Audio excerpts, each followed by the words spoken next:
In a garage, Charlie's repairing the plane that his wife Sarah gifted him on his birthday. Sarah interrupts him to tell him she's leaving soon for a business conference in London. She invites him to come with her again, but Charlie turns her down because he has lots of work. Sometime later, Charlie arrives at the CIA headquarters. On his way to the decryption and analysis department, he goes through all the security scanners that he invented and finally gets to work. Suddenly he receives a message from Inquiline, a mysterious person he's been in contact with for years. As usual, they have valuable classified intel to sell him, although this time Inquiline warns him that these documents could put the CIA at risk.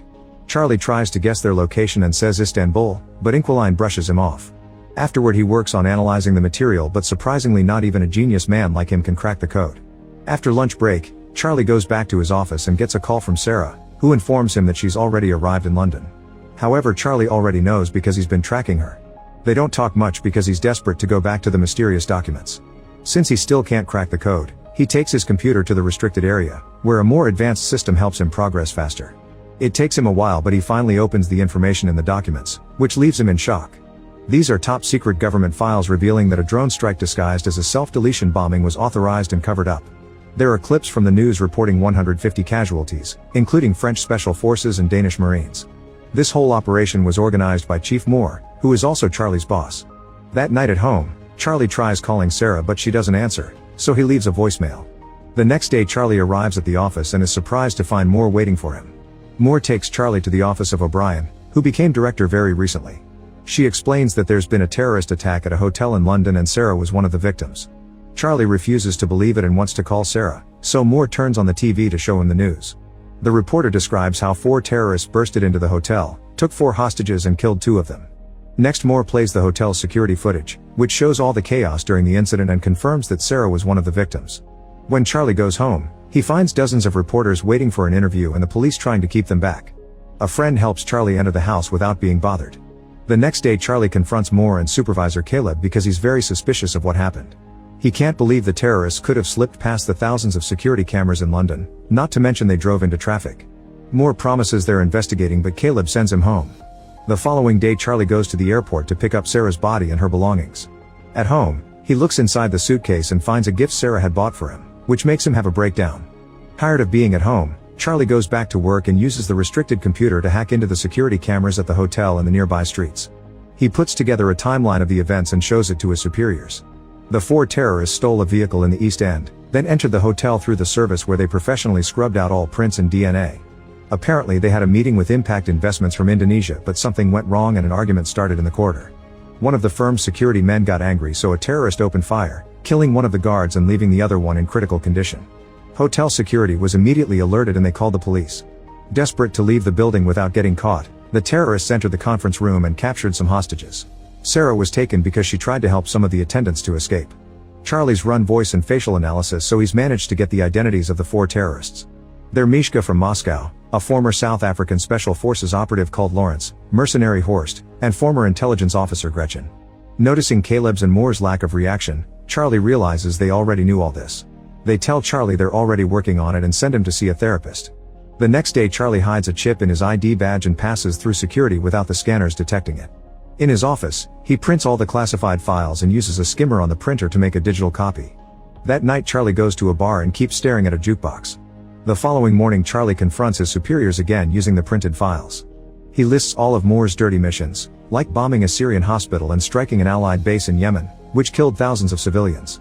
He threatens to take everything to the director and reveals that he's triggered a dead man switch. If he doesn't enter a code every 5 hours, the evidence will be sent to the most important news outlets. In exchange for his silence, Charlie asks for full CIA training, fake passports, cash, a gun, and intel on Sarah's killers. After the meeting, Charlie returns to his car and throws up because of the stress. In the office, Moore says that the dead man switch is a bluff, but Caleb points out they can't risk it. They'll search for the trigger if it's indeed a bluff, then they can arrange a deadly accident during training. Sometime later Caleb and his team try to understand how Charlie copied the confidential files. They discuss the possibility of a skimmer, which wouldn't work on their secured computers but could be used on a printer. Charlie could have sent the files to the printer and used a magnetic strip to copy the data. Searching security footage they confirm that Charlie bought a magnetic strip at a store, but they still can't tell how he took it in and out of the building. The team also searches Charlie's house and eventually discovers he went to a certain bar twice. They go to the bar to search it and find an ABBA CD under the jukebox. Caleb chooses that CD in the jukebox catalog and only noise can be heard, so they take out the CD that Charlie left behind. Meanwhile, Charlie arrives at a CIA training facility, where he's welcomed by Colonel Henderson. They start at the shooting range, but unfortunately Charlie isn't a good shooter. He needs to get really close to the target to shoot the right spot. However, when it comes to making bombs, Charlie works outstandingly fast, impressing Henderson. Next, Charlie needs to learn his new identity, so Henderson harasses him and throws him around so Charlie can still recite his new information even under pressure. Lastly, they get the new passports done.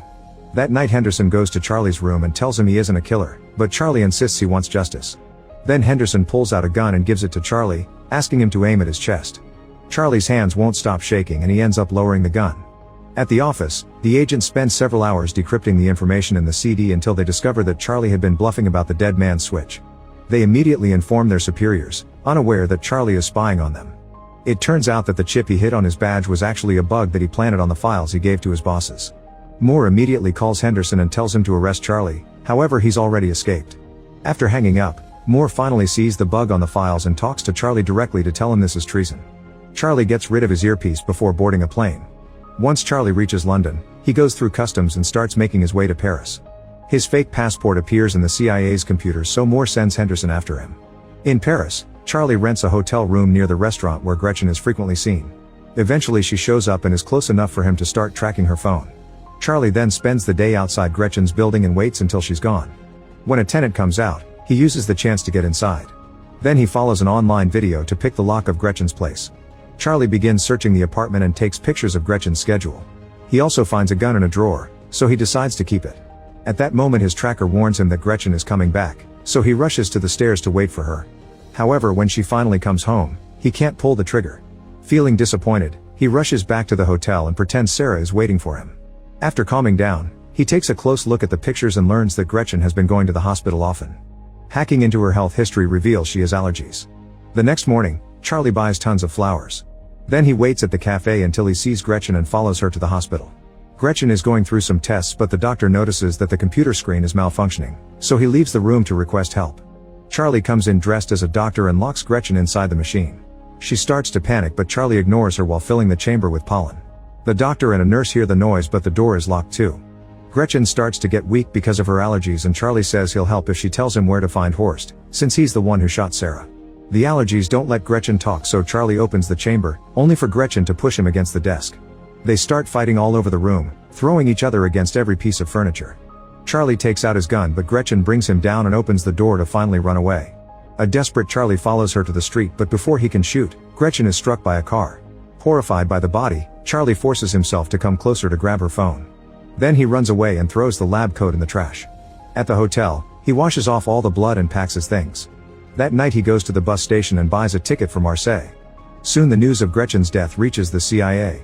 O'Brien questions more about this, and he only says that Gretchen appears to have been killed by one of their own. That night Charlie goes to a bar and drinks a lot to drown the guilt he feels over Gretchen's death. He thinks he sees Sarah dancing, but a closer look reveals it's a woman that looks like her.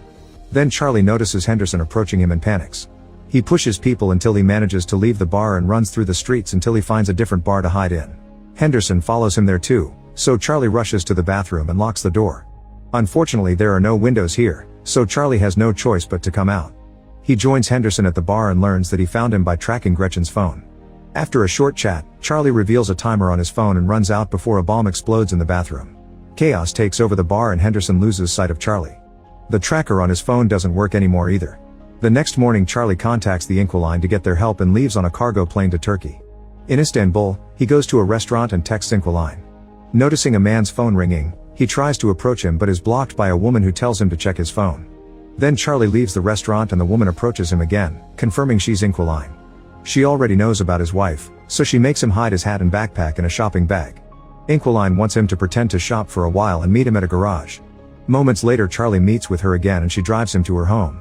During the trip Inquiline shares that she became a hacker 6 years ago after her husband died. He was a CIA asset and worked for Russian intelligence. In fact, he was the original Inquiline and taught her everything. The official story says he accidentally fell from a window. When they reach her home, Inquiline says this is the only place she's managed to stay longer than 3 years and admits she's tired of running. If the Russians ever come for her, she has a gun to self-delete. Then they start talking about the case. Horst is the leader in charge of hiring mercenaries for Moore. Lawrence is an arms dealer, so Inquiline volunteers to pose as an arms seller to contact him. Lastly there's Mishka, who travels frequently and posts everything online.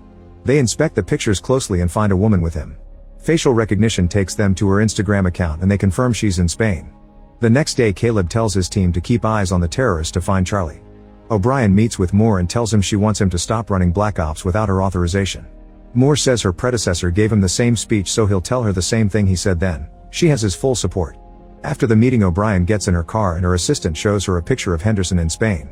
It's confirmed that Moore sent him, so O'Brien sends one of her own agents after him. Meanwhile, Charlie and Inquiline find Mishka by hacking into a hotel's security cameras. Charlie then travels to Madrid and stays at the same hotel. He learns that Mishka likes swimming in the pool that connects two buildings by their roofs. At the same time, Henderson tracks Charlie down in the area. The next day, Charlie starts building a device that will help him get Mishka and hides it inside the hotel. Afterward, he follows Mishka to the bar, unaware of Henderson in the lobby. Charlie sees a suspicious man at the bar and realizes he's seen him before, which means he's being followed. He tells Inquiline through his earpiece, so she searches his face and confirms he's a CIA agent. She also sees Henderson on the camera and tells Charlie to abort, but he wants to stick to the plan. When Mishka goes to the pool, Charlie confronts him to ask where to find Horst. If he doesn't talk, the pool will be destroyed. Mishka doesn't believe him and starts swimming away, so Charlie presses a button and the glass starts to crack. A desperate Mishka starts swimming faster, but it's too late. The glass breaks and he falls to his death while the water floods the street. Then Inquiline warns Charlie that Henderson and the other agent are coming closer and gives him directions to escape.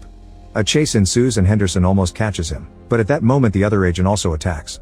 The man tackles Henderson and they start fighting in the laundry room. Charlie watches how they keep throwing each other all over the room and Henderson puts the man's head inside a washing machine. The agent pulls out a gun and shoots Henderson, only for him to steal the gun and shoot him back. Then Charlie comes inside and wonders if he should help them, but Inquiline reminds him to run away. The next day, O'Brien brings Moore to her office and asks about Charlie. Moore says he's on bereavement leave and she lets him go before revealing she's got footage from the hotel. Meanwhile, Caleb and his team look at the same footage and realize Charlie had help. They look at Charlie's encrypted chats and finally find the messages from Inquiline. After a long search, they discover the file of the dead agent known as Inquiline and guess that his wife must have taken over. That night, Charlie and Inquiline agree to sleep next to each other just for company. However, they're woken up by Inquiline's bird screeching and they see a bunch of agents approaching on the security cameras. The duo immediately runs through a hidden tunnel in the wall and as they make their way out, Charlie sees a drone in the sky.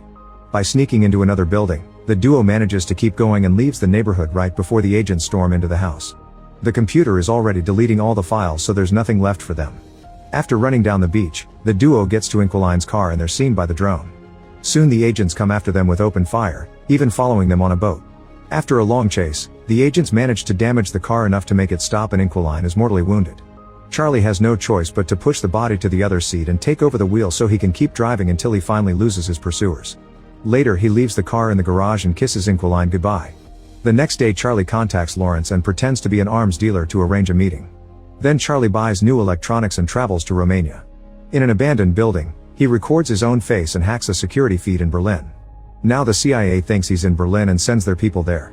When Lawrence finally arrives, he finds a ringing phone on a chair. Charlie tells him to look inside a box and Lawrence finds a bunch of bombs. If he moves, they'll detonate.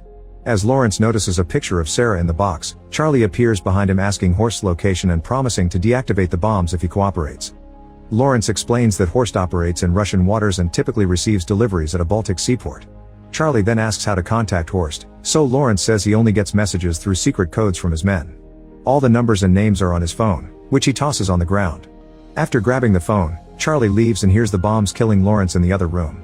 Soon the CIA gets the news of Lawrence's death in Romania and they realize they've been looking at fake footage. Later in a Russian hotel, Charlie imagines Sarah with him and opens the gift. It's a puzzle that he solves quickly and has a sweet message from his wife inside. In the morning, he goes to the port and sees a suspicious vehicle. He sends the code to Horst's men and sees a guy by the suspicious car check his phone. He follows the man and takes pictures of his boat before leaving. After buying some tools, Charlie goes back to the hotel and tracks down the yacht that the boat belongs to by searching its registration number. He also studies the sea routes Horst might be using. In the morning, Charlie approaches the boat and someone knocks him out from behind, causing him to drop Sarah's puzzle. Charlie is taken to the yacht where he finally meets Horst, who found the bomb Charlie hid earlier. Horst has noticed that Charlie killed the others indirectly and thinks he's not capable of doing it face to face. He hands Charlie a gun and asks him to do it, but Charlie can't and puts the gun down. Suddenly the yacht starts turning into the opposite direction and the crew panics. Charlie reveals he's taken control of the yacht, which is CIA administered. Since he worked on the protocols that protect this yacht, It was easy for him to hack into it and send it to Finland. Soon the yacht is surrounded by the Finnish Navy and Interpol, who immediately arrest Horst and his men. Sometime later O'Brien gives a press conference to announce they've arrested all the dirty agents that have been using the CIA's resources for illegal activities. Charlie is approached by Henderson, who tells him he's proud of what he's done. After visiting Sarah's grave, Charlie goes home and finally takes the plane for a ride. Make sure to subscribe and turn on notifications so you can watch more videos like this. Thanks for watching.